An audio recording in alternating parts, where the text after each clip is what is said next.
welcome back to the Art Show. I'm Susan, your host, and this is Miss Brenda, who's been with us for the whole show. And Brenda, you were caught in the middle, and your book reflects a lot of the times that you were the Dean of Discipline at inner city schools. Now, becoming a Dean of Discipline was really hard, or easy. It was probably a tormenting moment up until the moment you decided you were going to suspend that child, because unless you were a dean, you couldn't do that. And then you've been caught in the middle, as the children have been caught in the middle, and the parents have been caught in the middle of some very tumultuous times. This happened in the 1990s? Yes, that particular story took place in 1990, from October to June. Okay. And I have its action from the very first page to the last chapter all the way through. So it happened in 1990, and there's a lot to be said about what's in that book. There is, and that's why you're going to have to read it, okay? Because it is an amazing book by an amazing person.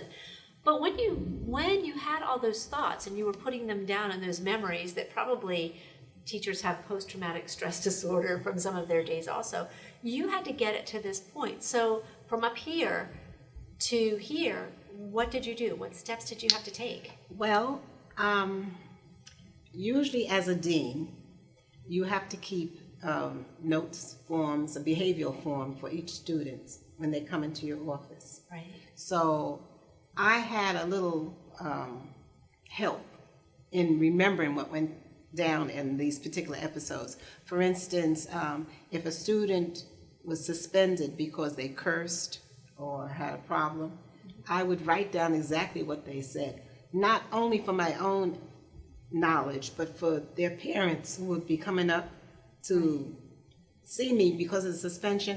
I wanted to be able to tell that mother or father or grandmother exactly what that child said, and I didn't want to paraphrase. Okay, and so you had all those notes and those documents. When was the epiphany? I know your awesome husband George is here. Did you ever say, George, I want to put this in a book? I've been thinking about that for a long time, about writing a book. I'm a writer at heart. I wrote a book years ago, back in the 70s. It was a children's book, and it didn't go anywhere where it probably could have. So from that particular experience, things were a little different for people in those days, and so I decided to stop writing.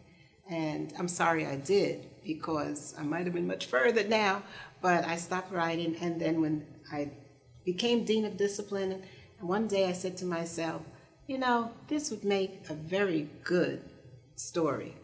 And from there I thought, well, it would make a good TV series too. Absolutely. So I decided to go ahead and write my book. And so you wrote it. Did you have to fight to get a publisher? Or? Yes, I did.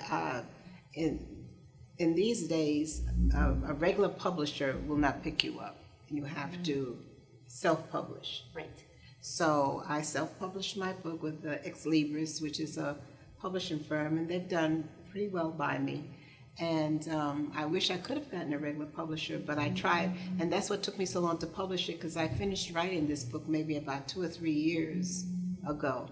But all this time I was trying to see who I could get to publish it without having to put money out of my own pocket. Absolutely. And you said that the publisher actually interviewed you.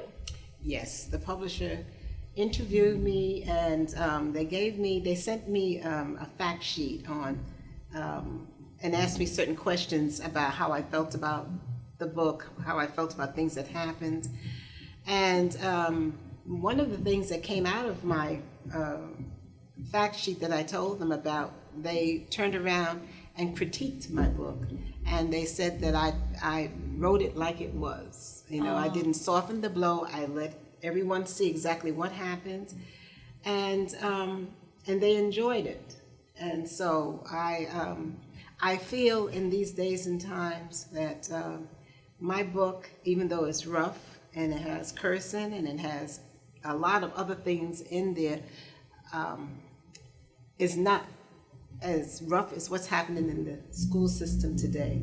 I managed to get a gun away from a student, But now the kids are coming in and they're shooting. And we didn't have all these back in the 90s. You know, we had the problem where children cursed. Now they don't curse anymore. They come in and they just settle it, you know. So I feel that this book could lead to parents looking at things in a different light, because I feel between the parents who are a little easy on their children and won't take a whole seat, because back in those days, parents were a little bit more substantial in their handling with their children. Absolutely. You know, and the politicians who have made it rough for us, maybe I don't know if I should say this. No, I can't imagine you holding back on it. But the politicians have made it so that if a parent wants to chastise their child and maybe be a little bit heavier, not abusive, but a little tiny spanking or something like that, they can't do it. Right. And I have an episode that happened to me while I was a dean that's not in my book, about a child that kicked her mom right in front of me. Oh my gosh. Well, you know what? I'm going to have people look at that. I want people to get the book. That, if you look at it, it's actually published under the author's name, Florence Waterman. Really quickly, why did you have to use someone else's name? Okay, Florence Waterman is my mother's maiden name because the publishers would not let me use my own name, Brenda Ford. And it was because they felt the book was a little risque with the words that are in, you know, the cursing and everything. And I didn't know why, but I assumed, because they never really gave me a reason, I'm assuming that they didn't want to be connected with a book that had those words in case it really caused a problem in my life. They didn't want it to overflow into theirs. Right. I can understand that then. So after you can convince them and they decided to be your publishers, it turns out that you guys can actually catch her books. You can find her books very locally because Miss Brenda Ford is actually from Fredericksburg for over 20 years. So she's one of your neighbors and she's lived a great and awesome life with lots of information. And people can get your books at Barnes and Noble. They can get it through Ex-Libris. They can get it online.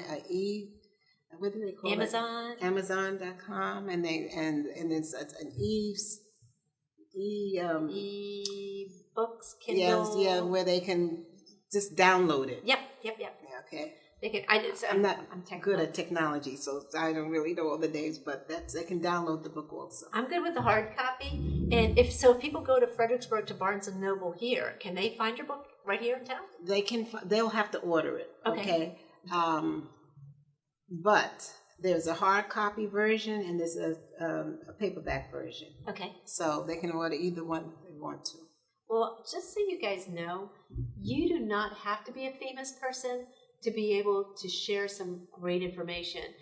Everybody has a book, so they say, inside. And it's whether or not that person chooses to let that book out that makes a difference of what you know and what the rest of us can know because of your experiences. And I cannot thank you enough for sharing your experiences with us today. Oh, I really enjoyed it. And it wasn't scary, was it? It wasn't that scary, but it still was a little bit. I enjoyed it anyway. Well, thank you so much for being with us. And I'm so glad you guys took a chance to be with us today, too, and watch the art show. We have great artists in this area, and I've been gifted with this one here today. I'm Susan Sublime Harrington, your host, and we'll see you next time.